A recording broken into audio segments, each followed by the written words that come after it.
খুবই ইজি একটা রেসিপি আর খেতে এত মজার হয় সেটা বলার বাইরে। যখন বাজার প্রায় শেষের দিকে আর বাড়িতে অল্প পরিমাণে চিংড়ি মাছ থাকে সেই ক্ষেত্রে আমি এই ফাঁকিবাজি রেসিপিটা তৈরি করে নিই। তো প্রথমে এখানে আমি 5 থেকে 7টার মতো চিংড়ি মাছ নিয়ে নিয়েছি। এগুলোকে আমি ছোট ছোট করে কেটে নিয়েছি, চোখলাটাকে আলাদা করে ছিলে নিয়েছি। চিংড়ি মাছের মাথা এবং শরীরের অংশটা রয়েছে, এখানে আমি বড় চিংড়িটা ব্যবহার করেছি।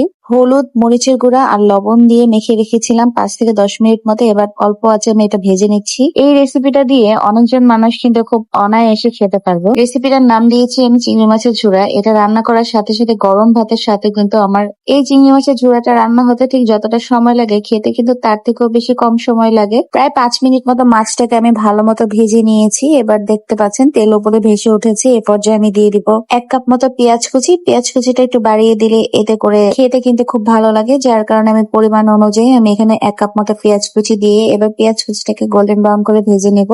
আর এখানে কিন্তু আমি আর কোনো প্রকার এক্সট্রা মশলা ব্যবহার করব না। ইলিশ মাছ, চিংড়ি মাছে যত পরিমাণে কম মশলা দেওয়া হয় ততই কিন্তু টেস্টটা ভালো আসে। এবার দিব আমার টেস্ট অনুযায়ী, মানে আমি যতটুকু ঝাল খেতে পছন্দ করি, 2 থেকে 3টার মতো কাঁচা মরিচ কুচি। আপনারা আপনাদের ঝাল অনুযায়ী দিবেন, আপনারা যতটুকু ঝাল খেতে চান। আর 5 থেকে 6টা চিংড়ি মাছের জন্য আমি 1 চামচ মতো মরিচের গুঁড়া আর 1/2 চামচ মতো হলুদের গুঁড়া ব্যবহার করেছি, আর স্বাদ অনুযায়ী লবণ। এবার প্রায় আরো 5 থেকে 6 মিনিট মতো সবগুলো একত্রে ভেজে নেবার পালা।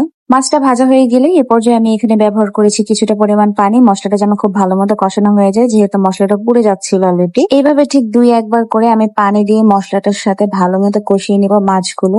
পানি শুকিয়ে আসলে কিন্তু রান্নাটা আমার শেষ অলরেডি।